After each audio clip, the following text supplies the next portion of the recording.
everybody. Welcome to this New York premiere of the Diabolical. It's the best crowd we've had all year, so let's give it up to you guys, too. Thank you for coming out. I'm Carley from Fangoria. It's great to see so many familiar faces once again. And we have a very busy October. I'm going to tell you about some of the other screenings that we're going to be doing. And we're also going to show you trailers from our next 3 movies. So, yeah, so this is what we have on tap. Here we go. Okay, this Thursday, in this same place, we're doing Momentum. It's an action thriller with a former Bond girl and James Purefoy from The Following. Any Following fans out there? He was the incredible Joe Carroll. He's the star of that film. He's another bad guy. That's this Thursday, 7 o'clock. How many folks have RSVP'd for that one already? Momentum. Oh, please. You got to put that on the list. It's a really good, exciting action thriller. It's not horror. It's really fast-paced. And it's by the co-writer of Jason Goes to Hell and Texas Chainsaw 3D. So you know it's going to be pretty nasty. So come see that this Thursday, 7 o'clock. Then on Monday, a week from tonight, October 19th, at Times Square in Times Square. Yes, Times Square on 42nd Street and 8th Avenue. We're doing The Exorcism of Molly Hartley. Yeah. And all those who attend will be able to tour the haunted house for 20 bucks at a big discount. So what better way to spend Halloween season at Times Square seeing a scary movie, The Exorcism of Molly Hartley. Again, that's Monday. How many have RSVP'd for that one? Clap if you didn't get it yet. Okay, well, if you have any questions about any of these movies, just go on Fangoria.com. Go on Facebook, the Fangoria page there. It's also under the events on the Facebook page, so check it out. That's Monday night, The Exorcism of Molly Hartley. Then also, next movie we're doing after that will be November 30th. It's an action film called Close Range, and it stars Scott Adkins, a big action star. So that's going to be November 30th, back here at the Helen Mills Theater. And finally, how many folks here have ever attended the New York City Horror Film Festival? All right, well, that's going to be back in town at Times Square on November 12th. I'm a programmer there. I get them celebrity guests, and you're going to have a great time this year. We got some real kick-ass movies. That opens again on November 12th. It goes to November 15th. Sean Cunningham, the creator of Friday the 13th, is the guest of honor. And just today, we booked Tom Atkins, who's going to receive an acting award. How many folks know Tom Atkins? Yeah, from Night of the Creeps, of course, and The Fog, Escape from New York. Tom Atkins will be there in person, so will Sean Cunningham, and a lot of cool movies, too. The festival is going to be announcing the rest of its lineup probably tomorrow, and you could again find them on the web to get the schedule. Okay, this movie is really special tonight because it was produced by a former intern of Fangoria, Andrew Schwartz, and his family is in the audience tonight. Let's give it up for Andrew. And the writer-director is in town. He came all the way from LA to be with you folks. Let's give it up for Alistair Legrand.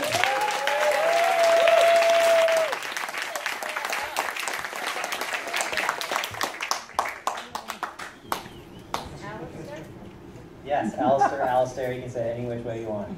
Hi guys, thanks so much for coming out. I've been a Fangoria obsessed human being since I was 12, and I still collect old Van Gogh issues, so this is one of my favorite screenings we've had of the film, so this is really awesome. We worked really hard on this. This has been a 2-year labor of love, and I can't wait to hear your responses. And the movie looks good. It doesn't look like perfect, so we hope you guys get the Blu-ray when it comes out next week. And it sounds really good, but if it's not loud enough for you guys, I'm the person you can come tell, and I'll do something about it. But yeah, we hope you enjoy it. Ali Larter's awesome in the movie for any Ali Larter fans out there. Yeah.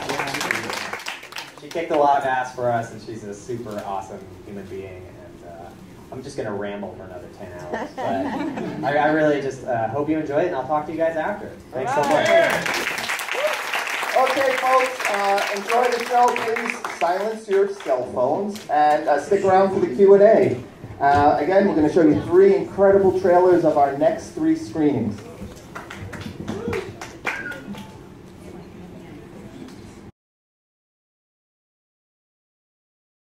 Let's welcome back Alistair Legrand.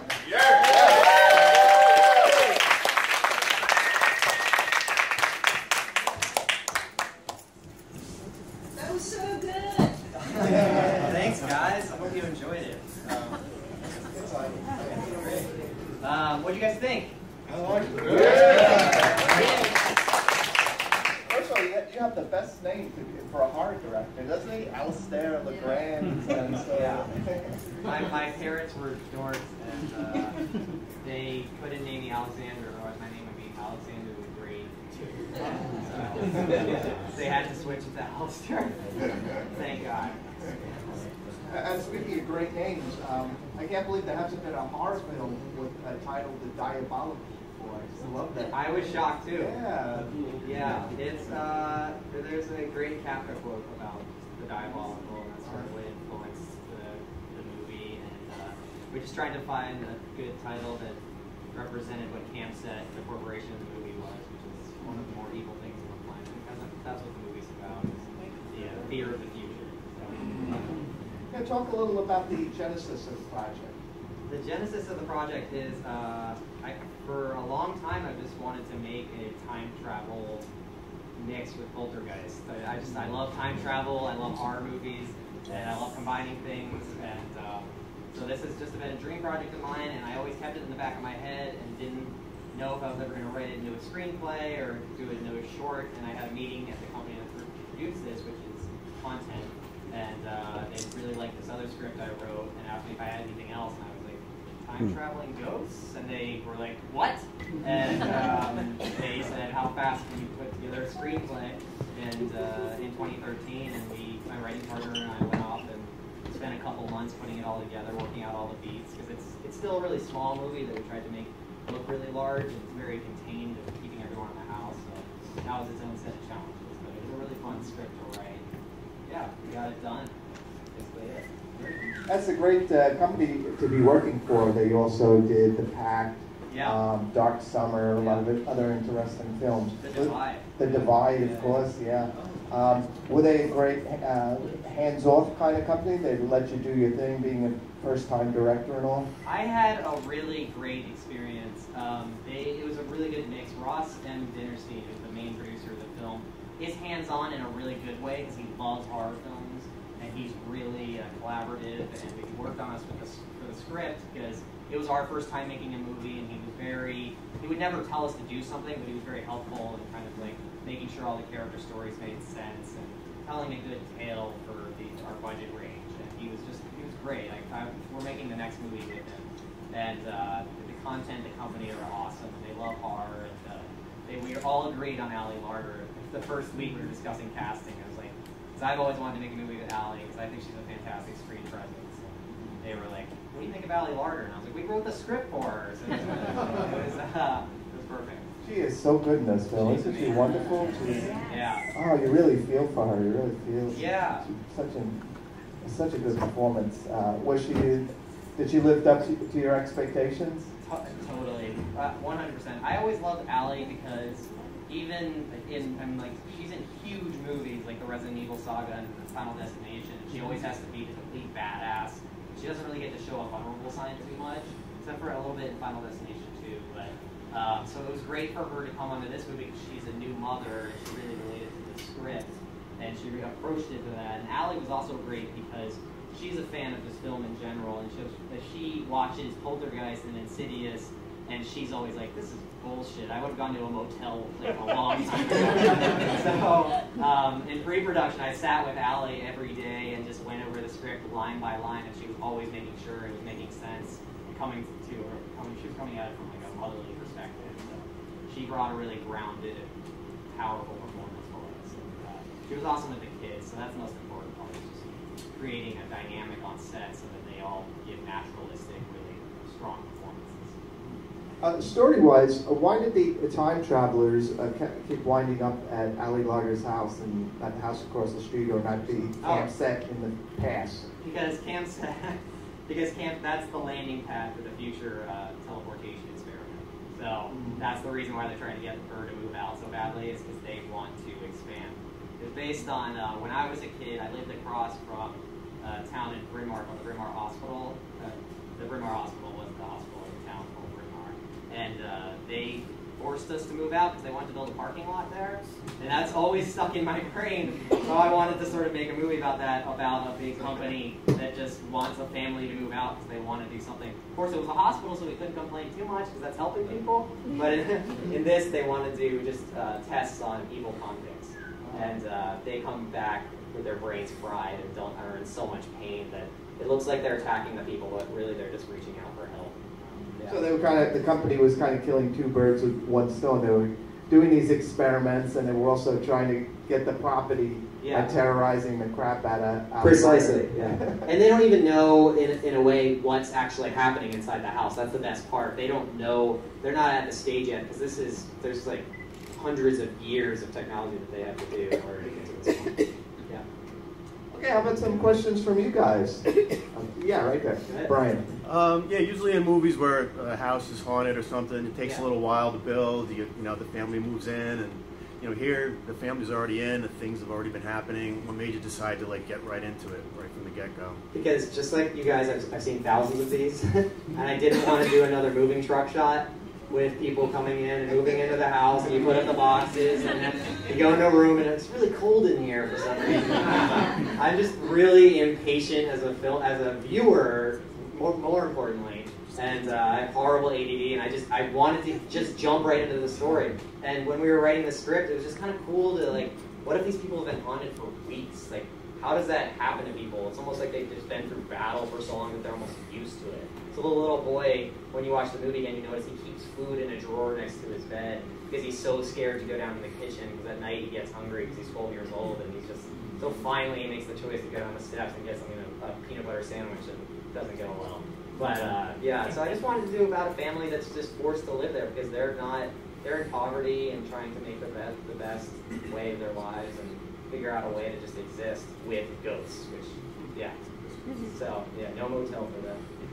Go ahead. Did the little boy have supernatural powers? I mean, because he was able to defeat bullies in school and just getting blamed for it? No, he just has horrible anger issues.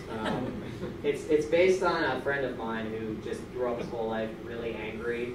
But the fascinating thing about people that have deep anger issues and temper problems is 80% of the times they're really sweet. And it's a big shock and it's a big surprise whenever the beast is unleashed, and you deal with that with alcoholics and drug addicts and all kinds of stuff. So that was a fascinating subject for me, which is just making sure that he plays the role as really sweet and earnest, and he takes care of his little sister, but his anger problems is just, it's a huge issue. And later on it starts to destroy him when he goes to Camp 7 to destroy it, gets trapped. Where is Bryn Mawr?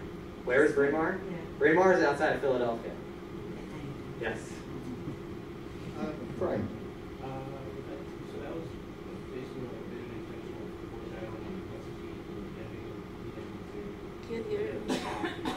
foreshadowing. I was just curious if that was intentional foreshadowing, where the kid sort of cuts his feet on the plate in the beginning, and then leading to the end when he cuts his feet on the class. Exactly. As an older character. Was that that was one thing that I noticed? I was wondering, were there any other little nuggets like that you threw in? Yeah, there's a lot of little clues that we put in for fans of the film if they want to watch it again and pick out little scenes. You'll notice that every time the prisoner's gripping onto his knife, Max is doing the same exact thing with his hatchet, and they both have this little mannerism. And we tried to throw in little bits and pieces so that when you watch the end of the movie, you're like, oh, they were actually thinking here, trying to set up a big whopper with an ending. So yeah, and plus he takes a piece of plate out of his foot, which is so painful. I don't know if anyone's ever taken a piece of glass out of their foot, but that shows that if a 12-year-old can do that, he's going to have a little bit more strength than most people. So later on, it pays off that way. Yeah, our kids were incredible. Yeah, right here. I have a couple questions. Yeah.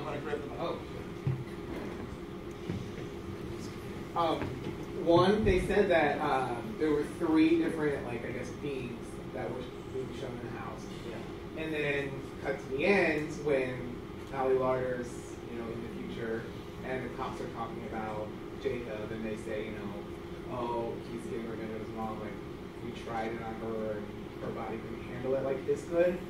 Because it got messy. Is that No. They tried it. He meant they were trying it on the other prisoners. Oh, okay. And it got messy. So he's talking about the laundry monster. Right. He's talking about the person that appears when the bullies go to the window and he's just totally messy skin. And the first guy who rips off his face are the other prisoners that could not withstand the CAMSET testing. Okay. Jacob, because of his inherent deep anger and just his hatred of the world after what they did to his mom, is able to withstand the violence and the testing. He's got all these cool scars on his face. I would love to flesh it out more in sequels where they put like chips inside his brain and all kinds of stuff. And yeah, we've got a lot of room to play. Yeah.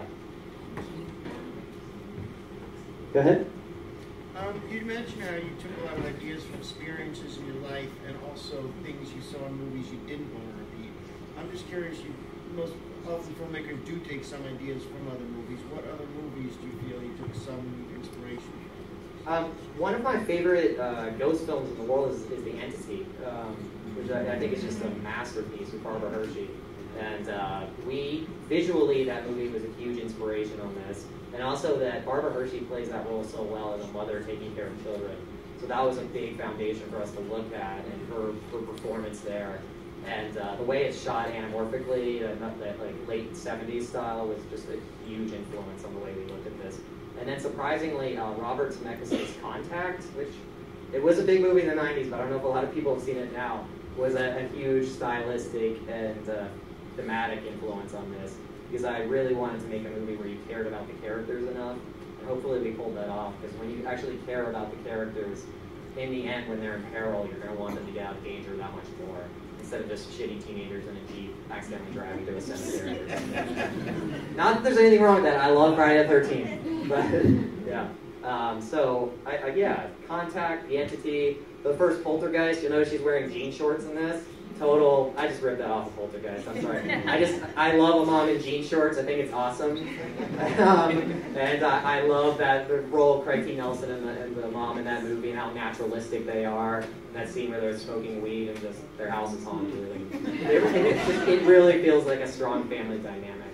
And the score was influenced by a composer named Steve Jablonsky, who does a lot of those horror remakes like Texas Chainsaw Massacre and stuff like that. So we wanted to make a really grounded science fiction ghost tale, but with a score and look that made it look a lot bigger than it actually is.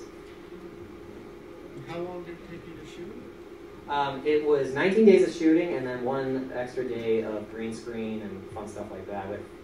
We didn't have any money for reshoots, and it took about 6 months of post. So that was 3 months of editing, and then we worked with a visual effects company here that's awesome in New York called Spontaneous. And they mostly do like Maybelline and L'Oreal commercials. And I reached out to them. I was like, have you guys done a movie yet? Because I really like your work. And they're like, no. And they agreed to do the movie for a very small amount of money. And they helped us out a lot with trying to create a really distinctive, interesting look for the disappearance of the prisoners and the title sequence itself. Yes? Hi. So was that truly a happy ending where the evil corporation sent her back and reformed, or... You'll find out in future installments of the Diabolical. Okay. It was just set up for a... Diabolical 2, even more diabolical. Okay. Yeah. Or she becomes Mila Jovovich, and starts, Yeah, exactly. The character of Madison has been in the future at that point for 2 years. So we have written 2 sequels to the film. One of them is a little bit smaller, one of them is a lot larger. And in the future, she befriends Tom Wright. Any Creepshow 2 fans out here? Tom Wright's in the film. Yeah, Tom Wright's amazing and such a cool guy. And in the future, she befriends him and tries to figure out a way to convince CAMSET to not only stop the experiment so that her children don't stop getting haunted, so she can go back. And they end up doing a lot of tests on her. So you notice when the camera kind of rotates around her, she has a little bit of a strange look in her eyes. Yeah, she doesn't, there's a lot going on there, so. And she has a lot of explaining to do to the police, who aren't going to believe her at all and send her immediately to a mental institution. I swear to God, convicts were coming through time and haunting my house. It'd be a really tough thing to explain to a detective. Go ahead. What happened to the husband, and is the reason that he's gone a part of why she is stay-at-home mom? Yes, correct. The husband, because a lot of people with anger issues inherit that genetically from their parents, had a really horrible life with her, and it was just a very dysfunctional relationship, and he got into a huge argument with her after arguing with Max, who was a little boy in the movie, and got into a car accident and died. So, and that kind of, he was the breadwinner of the family, and that sort of put them into the situation where they really need to figure out what to do with the house and how to make money and exist. Yeah, I first saw the film a year ago at the American Film Market, and I thought there might have been a few subtle differences. Has the film changed at all in that last year? No, not that much. I mean, it's just, I think the Blu-ray looks a little bit different. I mean, it's just a screener Blu-ray. It's not the official one, so it's a little bit more washed out than what it would be. So contrast-wise, it's a little bit different, and you're going to see it on Friday if you get it on iTunes or something. But besides that, it's the same. I mean, it sounded great in here. I loved how loud it was.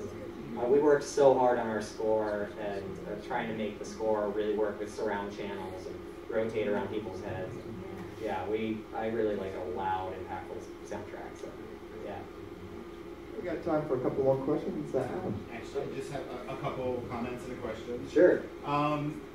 So this movie seemed to be like the ultimate parent's guide, well, single parent's guide to parenting. Yes. You know, so it's like, you know, what to do and what not to do.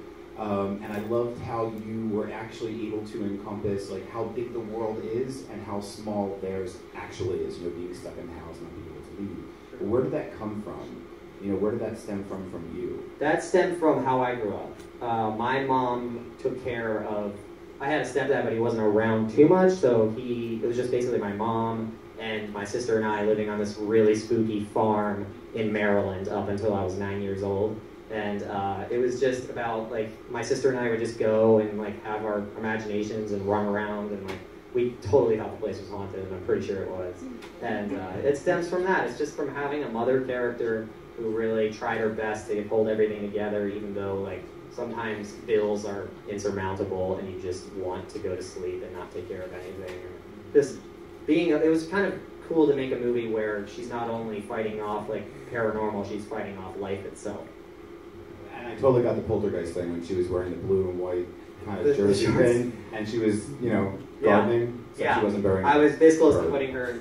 I think Mary Jo Williams, is that her name? Mary Beth Williams. She also wears a football jersey. When she was getting thrown against the wall. Yes, I was this close, but I was like, there's a point in referencing where you just gotta stop, because it's like, now you're just making Scary Movie 5.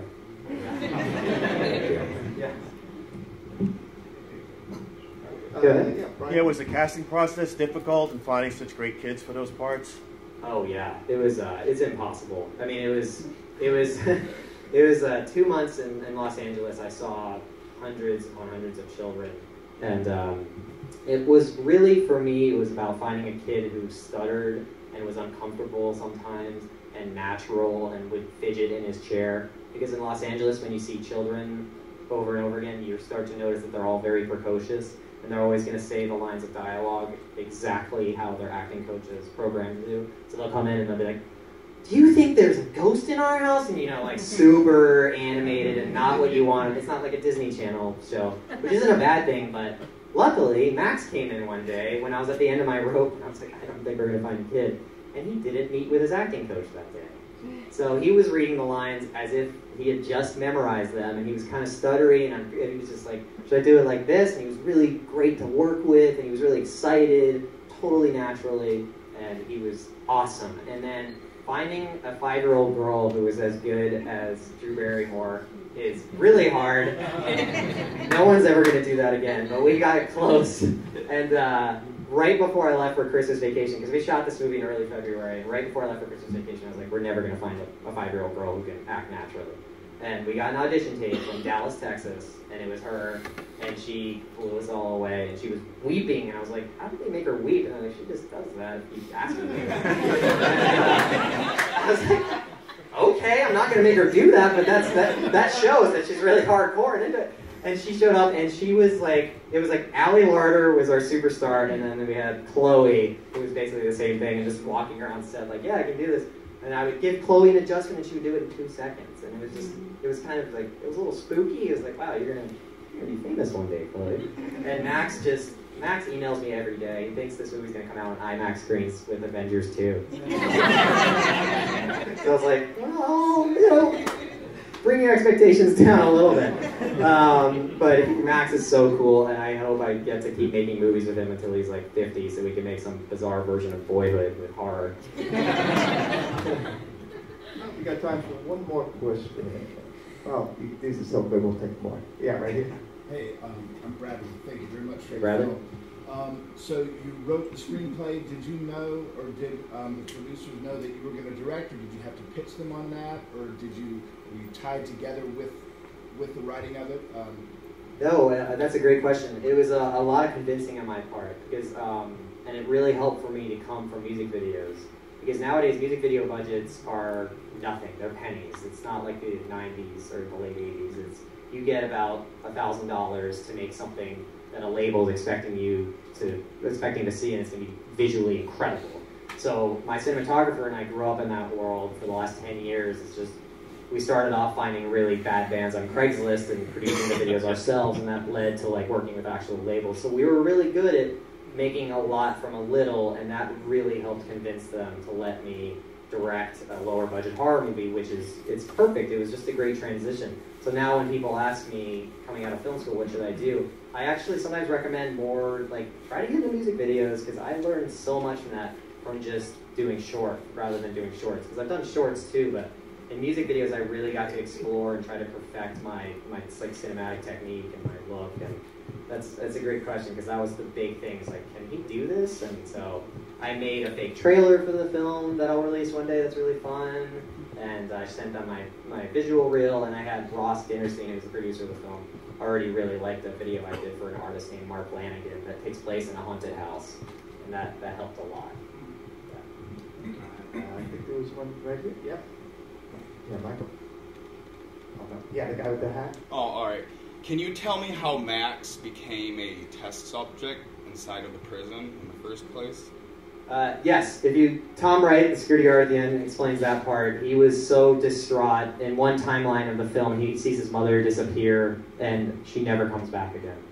And to him, that's the worst thing in the world, because he has such a close relationship with her. And he blames it all. Once Nikolai tells him that Cam sent it, he blames it all on her.